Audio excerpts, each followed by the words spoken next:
to the wrap-up video on the 1974 Nova SS. We've got Jerry here. If you guys don't know yet, he is the owner of this beautiful 74 SS. Can they tell by the hat? They probably can, yeah. And he's been in a lot of the other videos because I can't take near the credit for this car. He's done just as much as I have to bring it to what it is, and he's been a great owner of it all these years. So I've got a lot of, we've been posting this car on Facebook and YouTube, obviously, a little bit of Instagram, just all over the place. And I've got a lot of questions asked throughout the build. This car's been here for about a year and a half. We've got quite a bit of work into it and been teaming up to knock it out. So through that time, we've got a lot of questions and little comments, stuff like that, we're going to take a few minutes, maybe more than a few minutes, and address some of these things just so people can come here and just kind of get an insider look at what it takes to get a car from where it started to this level, for one, and then some of the history on the car, some of Jerry's history with the car, and stuff like that. So hang out and we'll get started. And then after we chat for a while, I am going to include a bunch of cool pictures through the years, old pictures and some of the later ones that we've got out some cool areas and taking some pictures of it. So if you're into that, stick around and we'll show those after all this stuff here. So you gotta put that picture in of the future owner. Of what? The future owner. Oh yeah. Well, we'll definitely get that one in there. Cool. Yeah, we'll definitely get that one in for sure. So first question, Jerry. Yep. How long have you had this car here? When did you get it? I bought this in October of 1986. It was my first car. I've been through many cars since then, but I've been able to keep this car. I bought it from a Air Force officer that was leaving the country, and it was in original paint. What was left of original paint, it came from Texas, so it was very, very faded. But it was all the pieces were there. And then I think that fall, or that winter, I'm sorry, got it repainted real cheap, and well, that cheap paint job lasted 38 years. It definitely looked decent, so, yeah. So however long that is, 86. Yeah, so it's coming up on 40, but it's what 37, something like that right now. So a long time, yeah. He's had it a long time, and you start to get attached to stuff like that when you have it that long. So it's funny because when I worked in the auto parts business, all these guys would come in and say, "I wish I would have kept this car. I wish I would have kept that car." And that always kind of stuck with me because for years it just sat and I did nothing with it because life and kids and family. But yeah, finally got back to it, and glad that we brought it where it's at now. It's where I've always wanted it to be. Yeah, it's literally a dream car at this point. I mean, it has really turned out. It's really sharp. I mean, it's really, really killer. So why a Nova? Was there any reason, or is this kind of what? Was you wanting a Nova? Did somebody else kind of influence you, or? I always, as a kid, was reading all the car magazines and the Muscle Car magazine, Muscle Car Review, and I just knew I wanted a muscle car.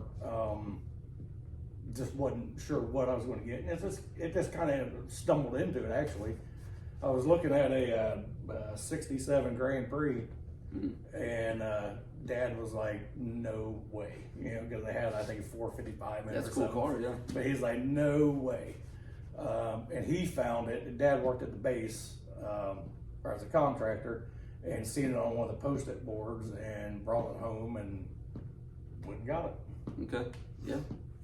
Yeah, that'd be a Grand Prix, pretty cool too. Yeah, big car, big boat. Yeah, it'd be a cool car. Yeah.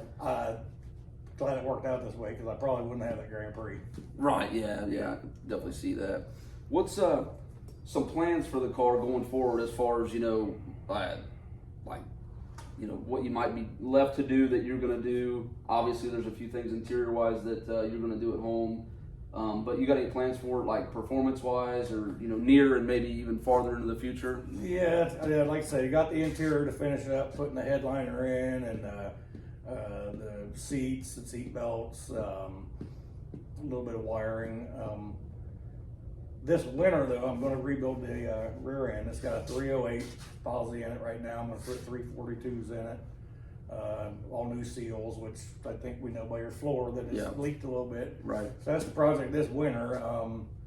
But I think for right now, I'm just going to get out and have fun with it. I mean, it's like you said, it's been a year and a half, and just jonesing to get it out on the road. Yeah, yeah. What's the plans as far as in the future ownership? You're gonna hold on to the car? Oh yeah. It's basically a family heirloom now. I'm gonna, Right. Well, it's going to end up with my grandson if he wants it when he grows Right. up. Yeah. Okay. We got a few years for that. Yeah, so. yeah. I wish they'd slow down some. Yeah, yeah. They grow way too fast. It seems like so. But when it comes motor wise and transmission and converter, it's everything is there. I mean, Right. kind of did all that prior to this point, so Right. that was one thing we didn't have to really worry about. Right.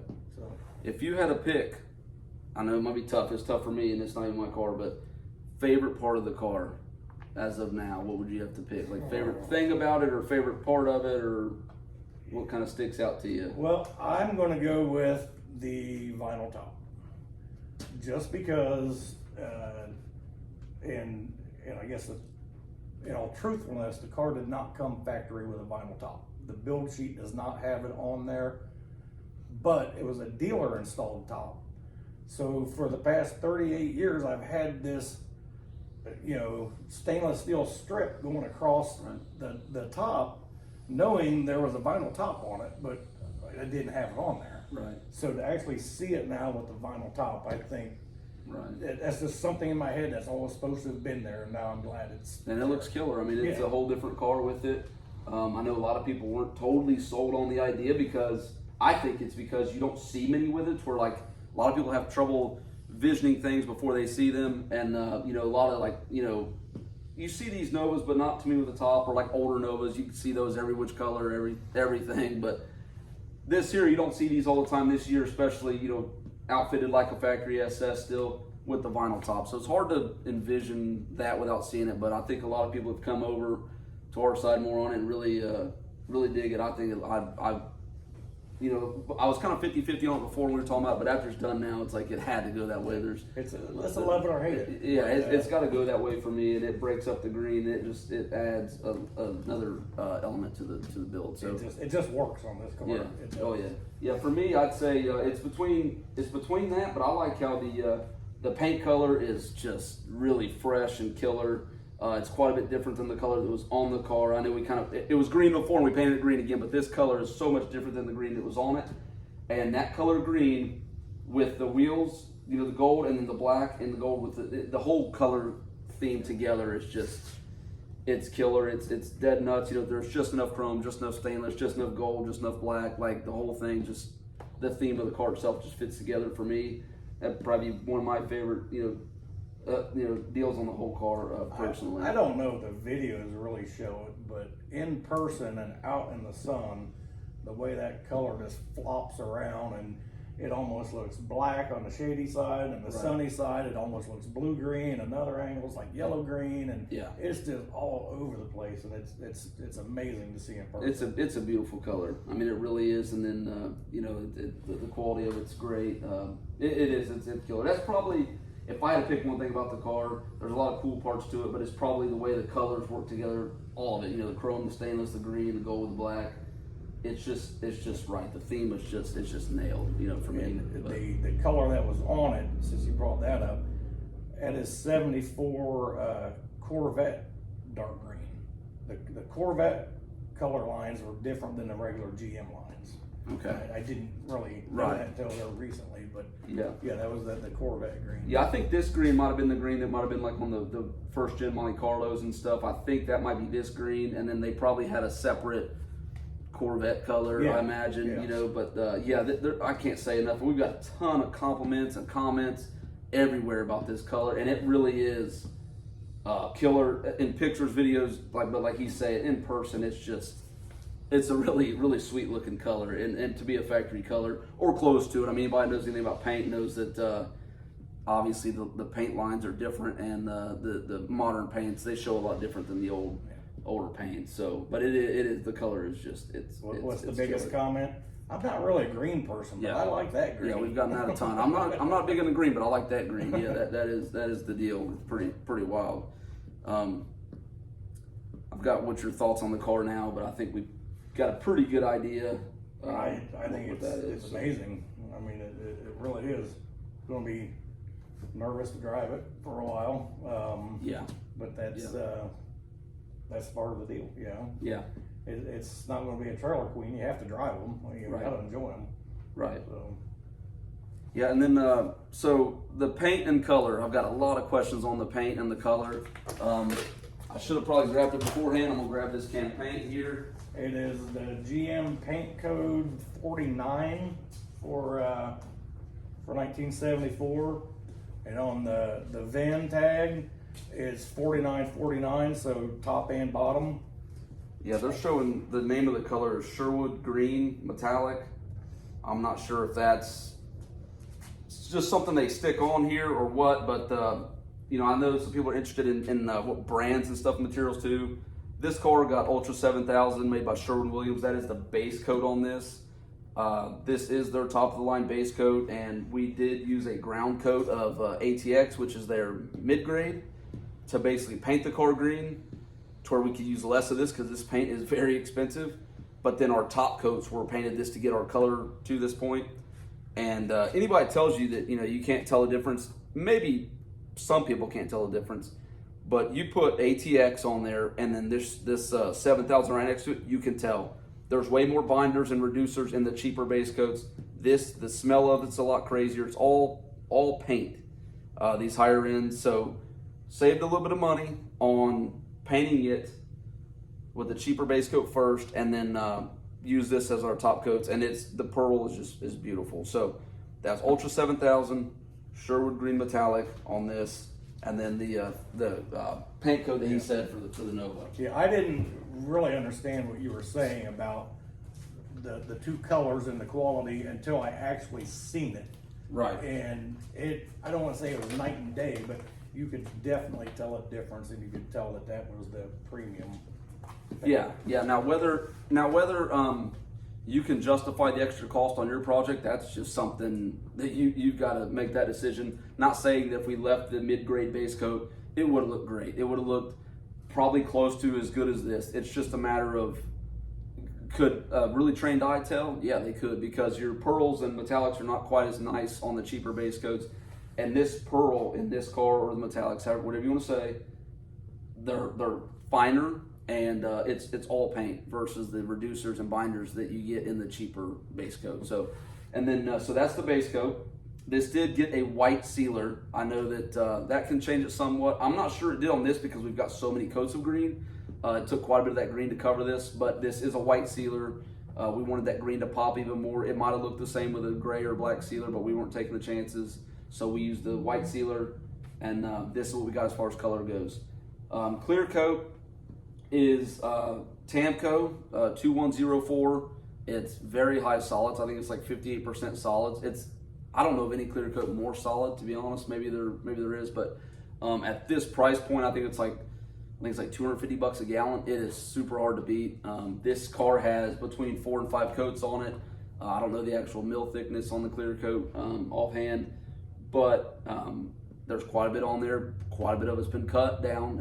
If you've seen the videos, you know we started with 1,000 grit on this thing and brought it all the way up to 8,000 and buffed it out and polished it. So that's kind of what you get with that. But I love the Tamco clear, and that was 2104. I've not used any other Tamco clear. I've heard there's some other good ones for different things, but what I've been shooting lately is the 2104, and it's really killer for the price point from at least for what I like to do. So.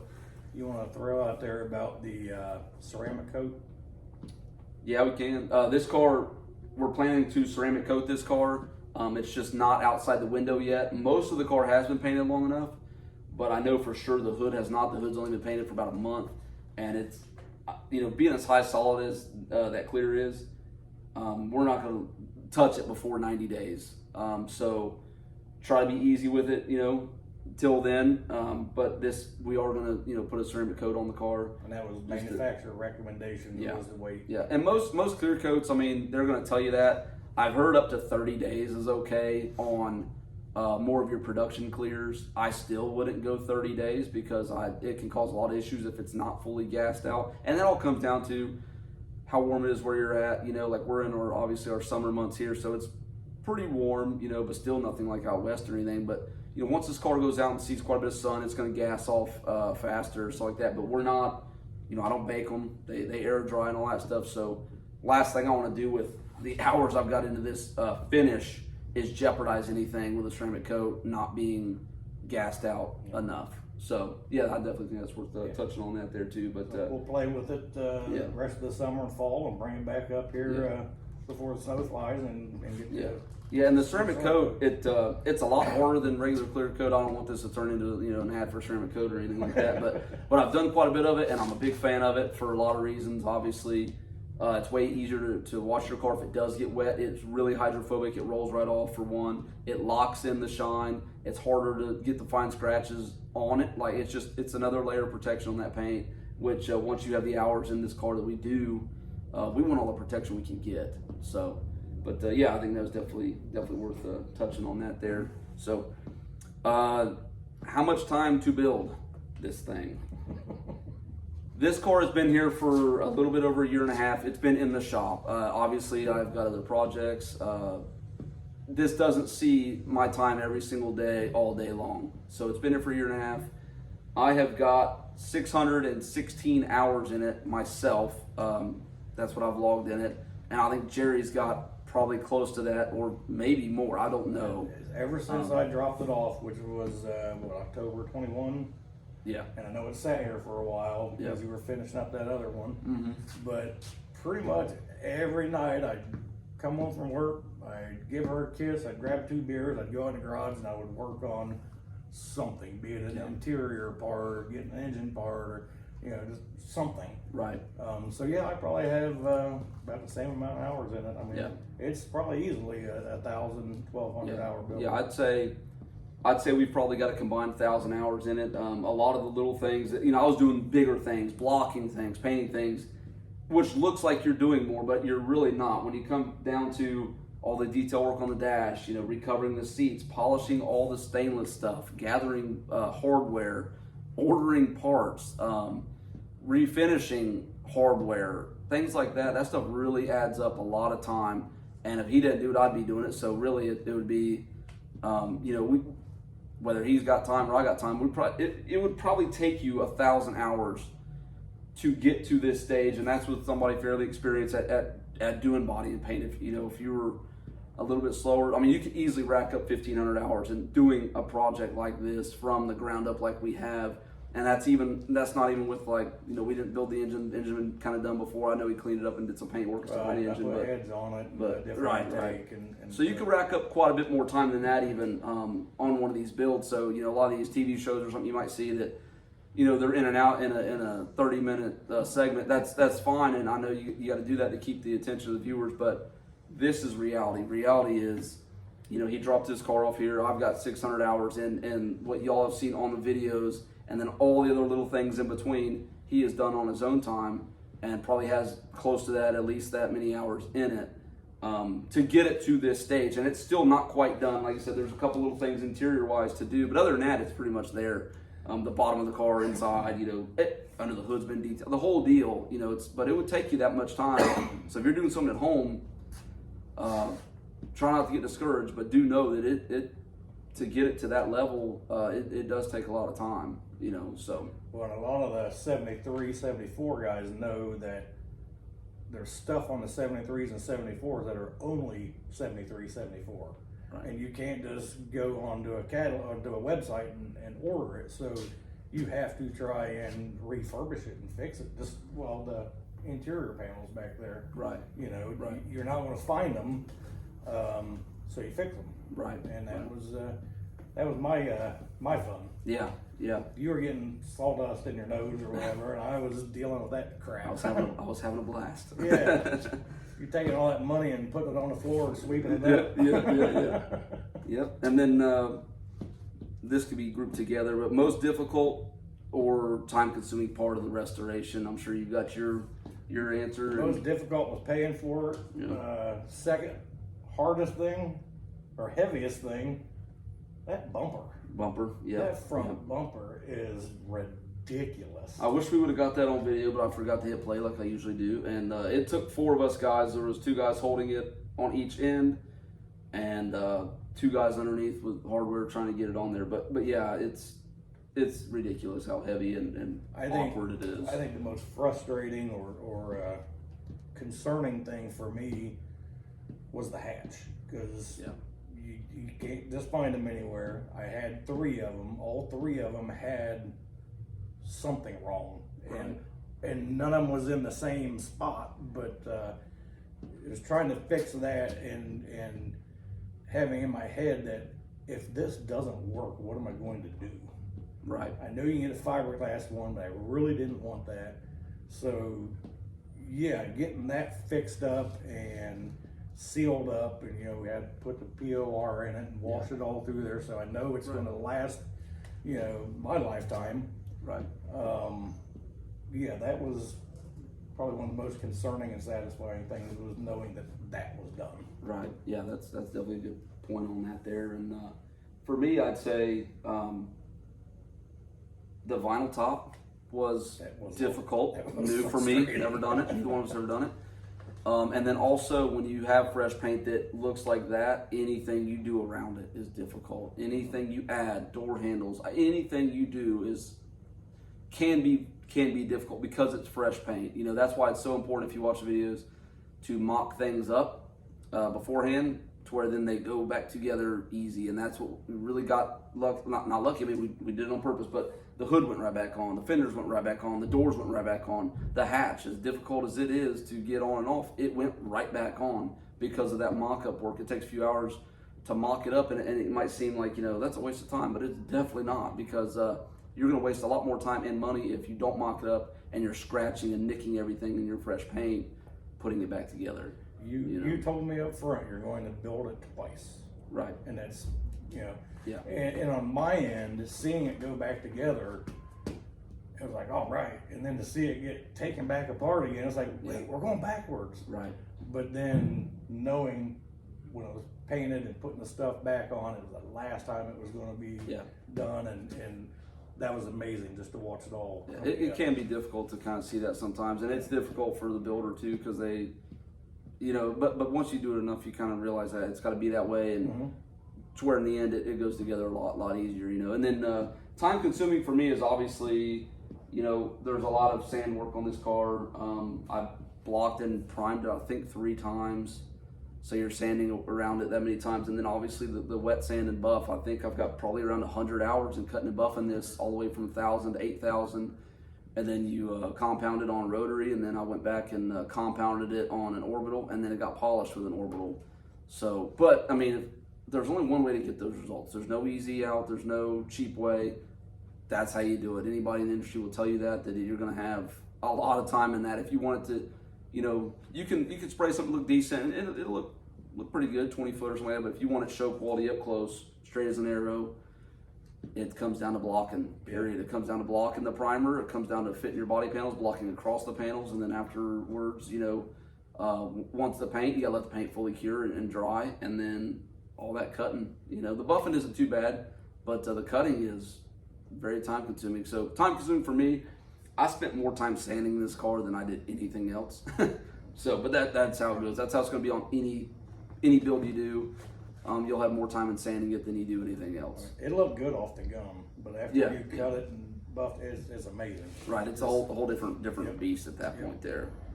Final question: is it for sale? We got so many "is it for sales," and I'm like, no. I've told you, he's had it forever, and after 38 years, it's not going anywhere. Yeah. So for everybody asking for sale, it is not for sale. it's actually going to be passed down within the family. Yep. So there's a little dude that he wants it someday. So. All right. And I know Beth asked if any memories. Mm-hmm. Well, I wish I could answer that, but there's 38 years of them, and it's we ain't got enough time for that. Yeah, I totally get that. I mean, that's a lifetime of memories at this point. You've had it all that time, and couldn't even begin to scratch the surface in this video. No. So, but it's amazing. I appreciate all your hard work on it. I appreciate the opportunity on it. I can't wait to get it out and show it off, and it's going to be awesome. Yeah, we got 2 weeks or 3 weeks till the first show. 2 weeks. The 6th. whatever the 6th is, August 6th. I don't know, 2.5 weeks maybe. Yeah, Something like that? 2.5. Yeah, so we'll have it out there at a local car show. Actually, at the high school, they're having a car show that he graduated and drove this car there. So it's gonna be pretty cool. I'll try to get some video action of that too, of it out there. But that will be the first car show I'm pretty sure we'll be able to get it to. Yeah. Will be that one there. So that'll work. So we're gonna wrap this thing up, and we're finally gonna let Jerry take home his beautiful '74 Nova SS hatchback. Thanks for following. Thanks. Thank you, man. Awesome.